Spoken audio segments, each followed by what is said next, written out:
لا إله إلا الله لا إله إلا الله لا إله إلا الله محمد رسول الله. Faith is belief in Allah and the messengers, the angels and the final day and the holy scriptures. To believe in destiny, that good and bad both come from Him, and the rest. Assalamu alaikum. There is no God but That's very funny. Bismillah, alhamdulillah, assalamu alaikum, which means peace be unto you. Welcome to another episode of the Deen Show. We have a great topic for you today, something very interesting. Muslim, you know what a Muslim is? One who surrenders and submits to one God, worshiping Him alone without any associates. And then you know what an atheist is? Atheist is something that's weird, just something that's way out there, but you got some people that are weird and they're atheists. But today we have someone who is a former Muslim atheist. Did I catch you by surprise? Well, it kind of caught me also, but we're going to be back with our next guest and we're going to help clear this up. What do we mean? Is that possible, a Muslim atheist? When we come back on the Deen Show, we'll be right back. Allah, there's only one God and Muhammad is His messenger. Allah, La ilaha illallah. Allah, there's only one God and Jesus was His messenger. Allah, La ilaha illallah. I don't know why I did that. Maybe it's just to break the ice. Assalamu alaikum. Alaikum assalam wa rahmatullahi wa barakatuh. How are you, brother? Very good, alhamdulillah. Nouman Ali Khan. Yes, alhamdulillah. How are you, brother? Very good, very good. We're very excited to have you on the show. Thank you. Very for excited to coming be by. here, alhamdulillah. All right, you got your, this is a gift for you. You got the Deen Show cup you can take home with you. Fantastic. Now I have something to give my kids candy and... Yeah, and we want to talk a little bit about the wonderful work that you're doing.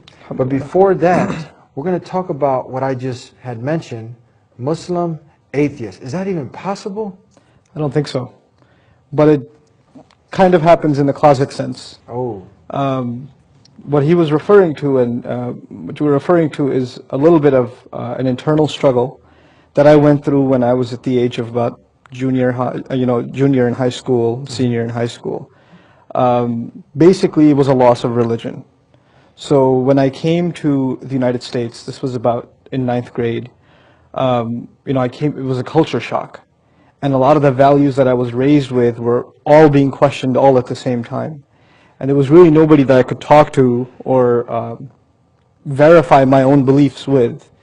And eventually what happens in the school environment is you make friends, based on proximity, based on common interest, whoever is accessible to you. So most of my friends were people that were either polytheists or they were actually atheists. What do you mean polytheists?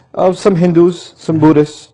They worship multiple gods? They worship multiple gods, and they actually each of them had their own different god among themselves. So. Okay, that's a big no-no. Yeah, and a good number of them, very smart people, were actually atheists. So, falling into that crowd and just not being around any Muslims generally, I kind of hid these thoughts and these confusions from my family because I knew how taboo they can be, and you can't really share these kinds of confusions at home.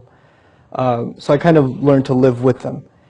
And over time, what that ended up happening was I had a good bunch of really messed up friends.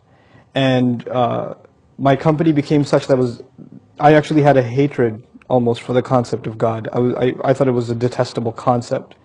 And it had reached that point. And subhanAllah, it is by the mercy of Allah subhanahu wa ta'ala that Allah opened many, many, many doors, one after another for me, that I couldn't have opened for myself. That led me back to Iman, it led me back to my faith and back to my conviction. Alhamdulillah. We hear something, you said some Arabic words, you're going to have to define them. Here on the Deen Show, we got a lot of non-Muslims listening, and you said, I think I caught 2 of them there, you said Iman and back it up. Okay, Allah. Iman is conviction and faith. Yeah. So I said I was led back to my conviction, back to Iman, that's the Arabic term for faith, and it's actually related to the term Amn, which is peace. So actually, we Muslims believe that your faith is actually a source of peace for you and others. On the other hand, the other term I used was Alhamdulillah, which is my expression and all Muslims' expressions of expressing our faith, our gratitude and our appreciation of what Allah does for us.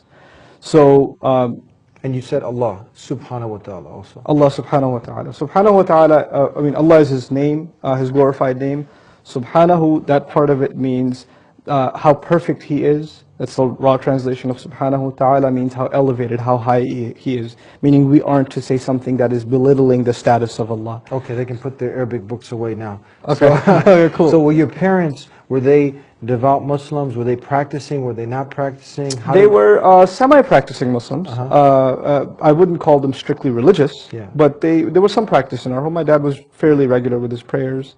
We didn't really have religion far beyond that at the home.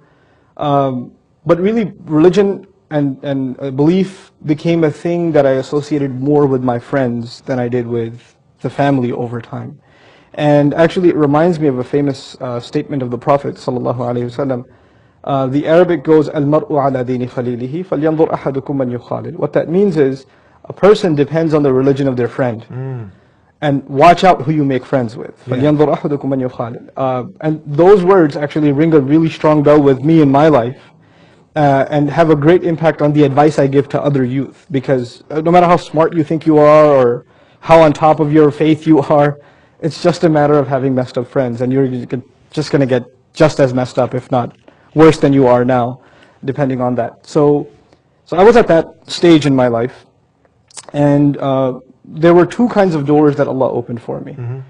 One of them was intellectual, and that was a little later.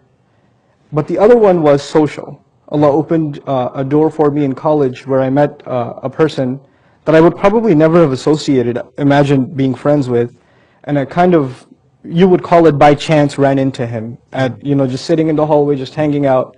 I see this guy come up and just post a flyer on the, the college billboard where all these clubs post their flyers, and it says Muslim Student Association, right? And I'm like, what is this Muslim student? They must really party, because they might get all the Muslims for all the different countries and jam together. That's what I thought it was, right? So I go to him and I start talking to him. He's like, yeah, it's a lot of fun. You got to come, and it's going to be great. So all the other clubs that I was part of, I skipped out on, and I went to this supposedly great party club that I was going to join. And so I go there, and there's no one in the room, except that one guy that had put up the flyers, and there's a box of pizza, and he's kind of waiting for folks to show up. So when I walked in, I felt kind of awkward, like I don't know if I really belong here or not. So I was trying to leave, but he kind of reeled me in. We just start talking, eat a little pizza, become a little friend, grow an acquaintance. And what ended up happening was I used to take the subway home. I used to go to college in New York City. So I used to take the subway home, and he would just instead give me a ride home. And he had a nice ride too, so it was nice of him. And we'd stop by, grab a bite, here and there, just hang out. And this became almost every 2-3 days. I'd just go hang out with him. No Islam, no religion, nothing. It was he was just a friend. That's all. And after a few months of just giving me a ride and hanging out, being great company, giving good advice on what professors to take classes with, because he was a senior in college, I was a freshman. He says to me, one time we're stuck in traffic on the LI, I still remember, he's like, we're getting late to get home. You mind if I stop and pray Maghrib? And it had just so happened that the prayer times never conflicted in my commute home with him. Now that's the fourth prayer of the day. This is the fourth prayer, this is the evening prayer. Did you know what that was? You knew from your parents? I did back then, but I hadn't, at that point, it must have been at least 6 years that I had prayed at all. I mean, Friday, Eid, whatever. I hadn't prayed anything at all. So, he says, you mind if I stop? And I was like, okay, yeah, why not? So he goes, and I kind of inexplicably feel the urge to pray with him. I kind of felt bad. So I go and I make wudu and I pray with him at this masjid in Queens. And it kind of, I felt something, that I hadn't felt in a very long time, just a kind of peace. I tried to bury it for a while, but then, alhamdulillah, again, praise and glory and thanks be to Allah, and appreciation only becoming of Allah, that He gave me that consistent company, and through him I got to meet a lot of wonderful people. He just kind of connected me to just some amazing people, one of which is Imam Siraj Wahaj, a great hero of our community. He's just some really mesmerizing individuals, and he acquainted me with other young Muslims that were very active in their community, just doing things that matter, and they were trying to make the world a better place, kind of thing. And it made me think, like, all these people have such sense of sense of purpose. Where are they getting it from? But you didn't really have a purpose then, did you? No, I mean, What were some of your ambitions? I mean, you obviously, a Muslim one is striving for the hereafter to please his Lord, to become the best human being he could possibly be. What were your ambitions? I mean, before I turned to deen, Yeah. I don't think I really had much of an ambition. I mean, if you ask the average college youth, what are your goals in life? They'll say, I don't know, I'll think about it later. That kind of thing, you know? They just want to take one day at a time, just live it up, live for the day sort of thing, you know? You can't really think even beyond your immediate semester. Only when you get like to junior year, senior year in college, you start thinking about your career or like what major you want to do and things like that. So even in the worldly sense, young people tend to be very, and at least myself, I was very apathetic. Like I didn't really care. It was kind of like, let it just all slide. Yeah. You know. But anyway, because he connected me to these individuals, one of the things he did for me was he introduced me to this program that was going on in the Muslim Center in Flushing, which was basically in Ramadan, Muslims get together and congregate in high numbers, and the long Taraweeh prayers go on at night. But this program was special in that there was Taraweeh prayer, and then it was coupled with a lecture series of the entire Quran, beginning to end, in 30 nights. So you pray and listen to the recitation of Quran, but at the same time you get to hear the entire thing explained in brief. Translation and brief explanation. That's very key now, knowing what is being said. Right, there. and I had never, before this I had tried reading the translation of the Quran once, maybe the Yusuf Ali. Yeah. I found the English, may Allah reward him for his work, but I found the translation biblical. And at that point, as late high school, early college, I was like, okay, I don't know, I don't get this, so I put it aside. But then, what ends up happening is I listened to this live presentation of the Quran, beginning to end. It's being presented as a dialogue. And this is probably the first time in my life I came to realize for myself that the Quran is actually a dialogue and Allah is talking to me. Right? The Lord of the worlds is directly engaged in conversation with me. When you read a book, it's different.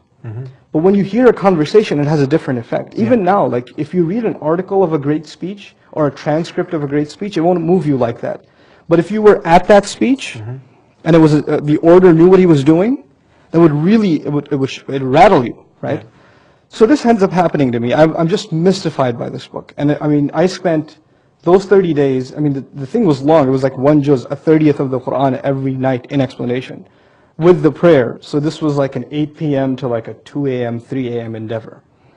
So, I did this for the entire month, and this was like my first exposure seriously to Islam after my childhood schooling. I was being exposed to the entire book in one shot with one teacher, with one presenter.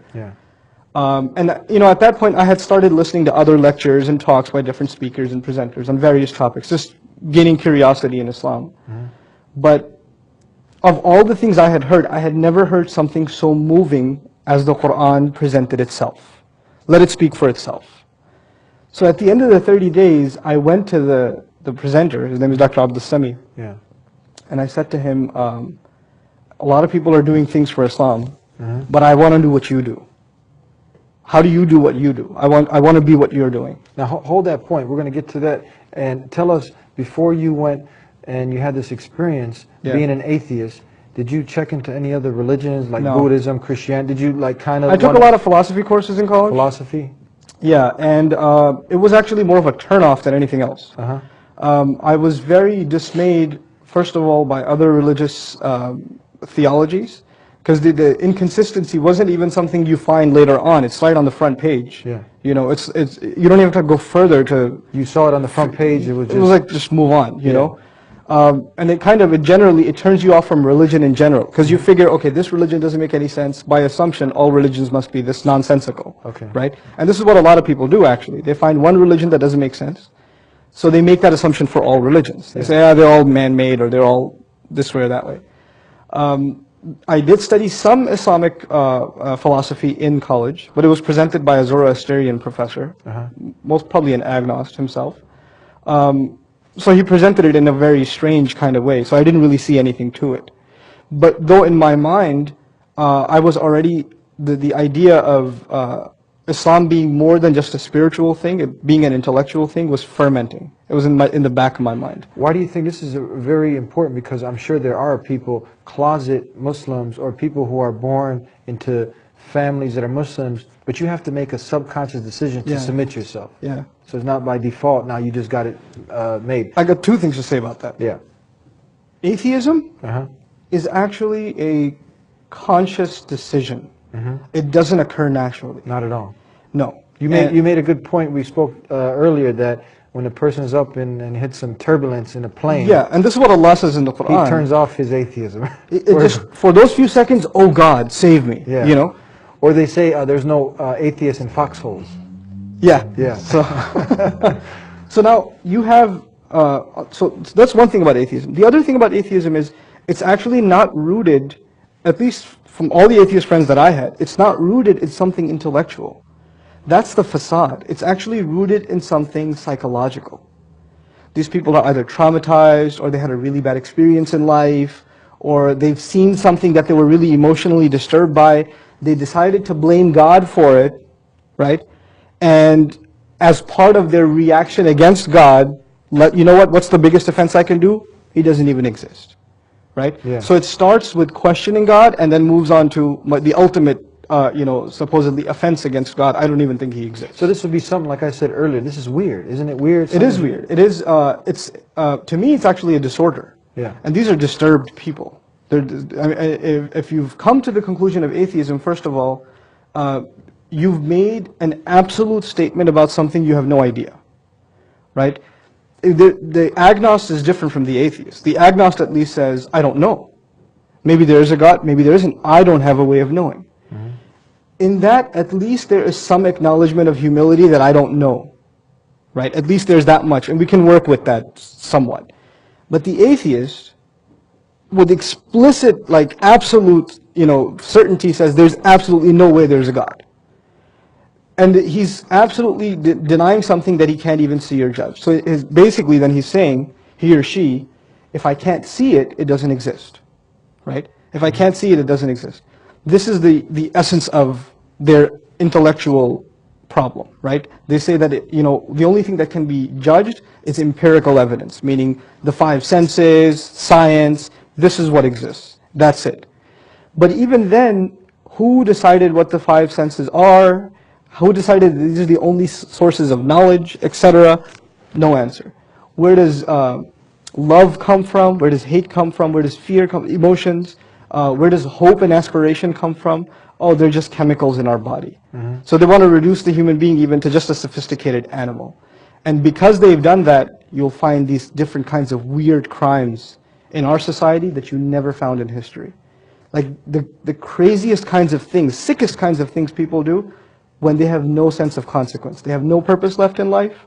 There's no one watching over them. There's no one they have to answer for. If they can get away with it, they'll get away with it. And that's the society in which you get these heinous crimes. Like, we're not even talking about murder and stealing and, these are your average Joe crimes. We're talking about just sick, disturbing, I don't understand why anybody would do this kind of thing, kinds of crimes. That's a byproduct of atheism.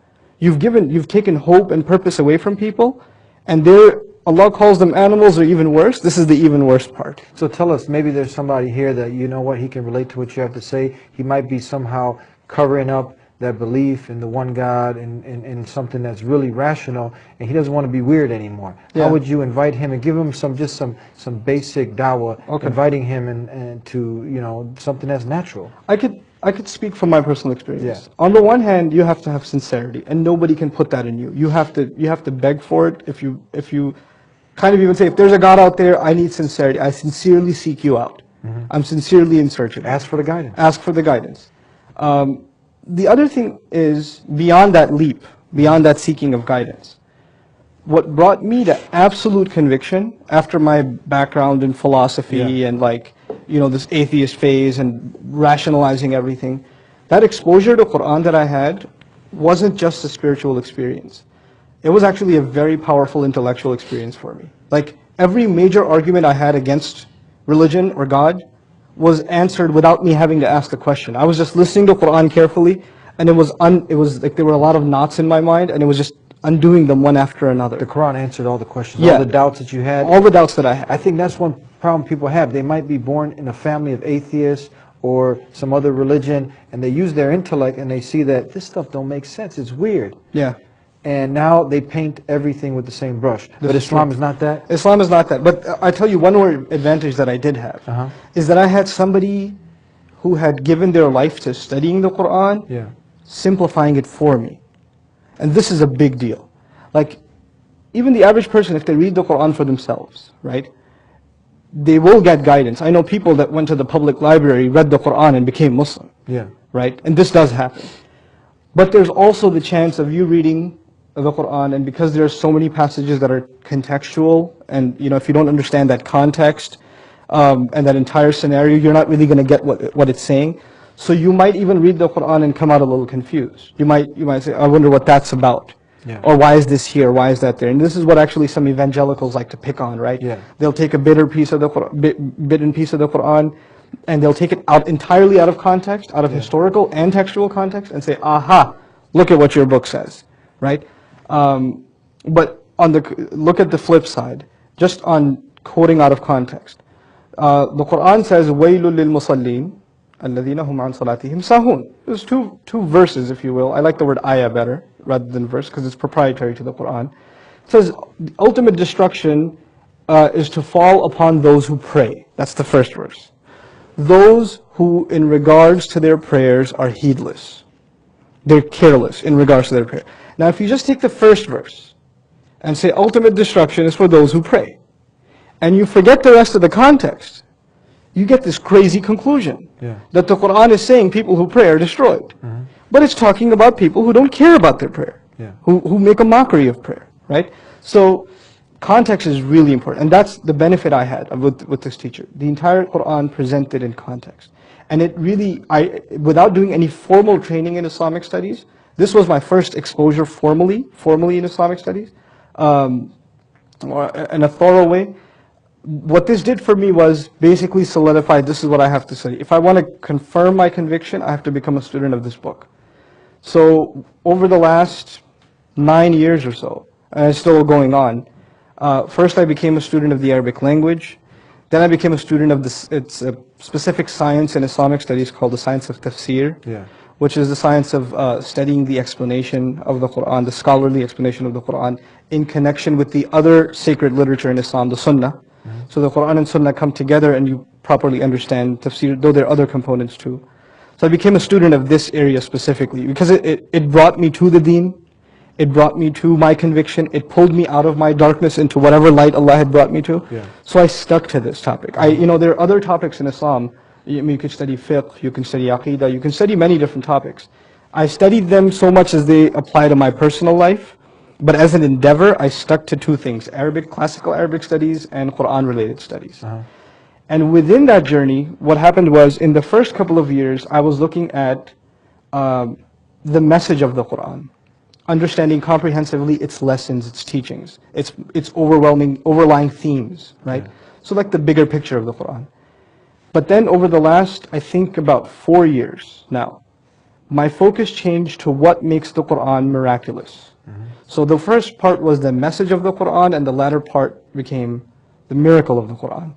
And when I was first introduced to that topic, even though I had been the student of the Quran for a few years already, when I first got introduced to the topic formally on the miraculous power of the Quran, I felt like I hadn't been studying Quran before. Like I thought I knew what it's saying, but I never saw it in this light. So what Allah opened for me, subhanahu wa ta'ala, may His name be glorified, and He deserves the attribution of all perfection. What He opened for me was a door to appreciate this Quran in an entirely new light. Now, to sum this up, basically, most people, their experience with the Quran, even if you're like devout Muslims, right? Muslims or not, your experience with the Quran is just as a message, as a religious message. You don't necessarily see it as a miracle. Like, imagine standing next to Musa alayhi salam, when the water's parting, right? That kind of a miracle. We don't associate reading the Quran with that. But if you engage in the study, it takes a little bit of an effort. But if you engage in this study, you can begin to experience that miracle. We're almost out of time. Tell us for a couple of avenues. A person that is a Muslim, but he has doubts and he is kind of confused. You know, parents going through the rituals. He's just going through the rituals and back like a robot. What advice to him? And you got the atheist's attention also. He wants to know what's up with this miracle you're saying about the Quran. Yeah. Give us, we're going to do a show talking about the miracles of the Quran and how we will give proof and evidences that it is indeed not a man-made book, but a revelation from the Creator. Give us some advice for the Muslim and who is in your situation and the atheist. My advice to Muslims, my first bit of advice, company. You need company that is serious about learning the religion, that is supportive. You may find that company on campus, you may find it at your local masjid, it might be the imam of your masjid, but find someone in your community that you look up to, that you can spend more and more time with. This is the key. In the end, like that hadith says, and it was true for me, our religion, it does depend on our company. You have good company, your religion will benefit. You will grow intellectually. You'll have people that can address your concerns. And if they themselves can address your concerns, if they're sincere, they can point you to the right resources and people that can address your concerns. And this is what happened with me. I had a certain kind of question, and I got pointed to a certain kind of specialist in that area that would help me with that question. So this would be my probably primary advice. Yeah. Change of company. Change of company. Don't waste your life away. If your life looks the same every day, you just wake up, do some school or whatever, hang out, and then party and go to sleep, and that's your everyday. So your entire life looks like one day. It's like there's no nothing new in your life. Just wasting right? time. It's just giving your life away. Yeah. Don't assume that you have all the time in the world. Our time, our clock is not in our hands. So feel a sense of urgency, find good company, and sincerely begin to look into the religion for proper guidance. Also, recently, because of the advent of programs like Al-Maghrib Institute, where and others that are, they're doing Islamic studies kinds of programs, find those programs out and take classes. Tell us also the Baina, El Baina Institute. You're the head of this. Yeah, Baina is hooked up with Al Maghrib. Yeah, it's now in collaboration with Al Maghrib, alhamdulillah. The idea behind Baina was to facilitate Arabic studies for Muslims and general audiences across the United States. The reason I started it was I had to go through a very difficult journey in learning, and I didn't want other people to go through that journey. So I, as a student, developed a program along with some colleagues, that the idea behind which was to get the message out there that Arabic is easy to learn. Actually, I would argue miraculously easy to learn, despite it being such a complex language, if only you come to it with the intention that you want to learn Quran. There's actually divine intervention in how easy it becomes for you. So with that intention, we started, alhamdulillah. It's been over 72 communities thus far across the country, nearly 8,000 students. They can see you, they can visit you at what you have. Yeah, it's bayina.com. That's Bayina.com. BAYYINAH.com. You can see our website, our programs that are being offered around the country. And we got 1 minute left. The atheist, you got to tell them something. The Okay. atheist, talk to them. Okay, so to my fellow human atheist, my sincere advice, if you even fathom the possibility that there is a creator, if that possibility, even like the slightest ounce of that possibility exists in your mind, consider the consequences of not reflecting on that possibility. If you are willing to take a chance on your life and your well-being, to guarantee yourself there's no hereafter at all, nobody's looking after me, nobody's going to question what I did, and you want to just live your life, if you're willing to take that risk, go ahead. God is not going to force you to accept Him. But if there's that minute idea in your head that, if it's even possible that He exists, and that He has given me guidance, and He has expectations of me, and I have deliberately chosen not even to think about it, then the consequences are on you and not on Him. So with that slightest possibility, be sincere to that possibility for your own sake, not for anybody else's, and inquire into the divine. Look in and really ask for guidance in the end. Because as Muslims, we know it's not our intellect that reaches God, or that we guide ourselves. Our intellect only goes so far, and then there's divine intervention. Something opens up in your chest, so you feel at peace, you feel at ease, and you'll be able to find that faith. But it is part of it is an intellectual journey and part of it is a spiritual journey. I know for an atheist, acknowledging anything spiritual is very, very difficult. But humble yourself. You've had spiritual experiences. No matter who you are, you've had a spiritual experience. Acknowledge that there's an entity inside you that isn't entirely rational or logical. We're not purely, we're not machines. We're human beings. We have emotions. We have spirituality. So let that humanness of you seek out the Lord of the worlds. Thank you very much. We're out of time, and we're going to, inshallah, do some more shows with you. You're quite welcome. So they look forward to seeing more of my brother Nouman Ali Khan from the Baina Institute. Jazakallah khairan. May Allah reward you for being with us today. Hayyakumullah. Thank Helping you us so all much. benefit from your story. And I'd like to thank you and all of you that are out there supporting the Deen Show, coming back every week to see a new show, and all those people out there who are watching us trying to learn about Islam, which is the fastest growing way of life out there. It's not something weird. Don't be weird. You don't want to be somebody standing out like an atheist. You're a small minority. You heard what the brother had to say. God wants to guide you. He's out there. But do you want to be guided? Start with that first step. Ask him to guide you. And then use the tools that he's given you. And the truth shall be made clear. We hope to see you again next time on the Deen Show. Until then, Assalamu alaikum. Peace be unto you. Come and see what everyone's talking about. Prove. If you find one contradiction, it can't be from God. But the rational idea, the rational explanation is, you do your best. Give up worshiping God as one. I will never give up spreading this message. We hope that you take that necessary step. You don't know if you're going to live till tomorrow.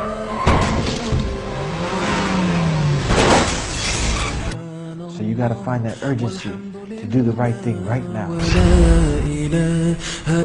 The reality of life usually doesn't sink in until tragedy comes. You get a few bad people, the media grabs a hold of that and spins it the way they want to. If you say that you do not believe in Jesus, you have stepped outside of Islam. You cannot be a Muslim. It is a tenet of our faith to...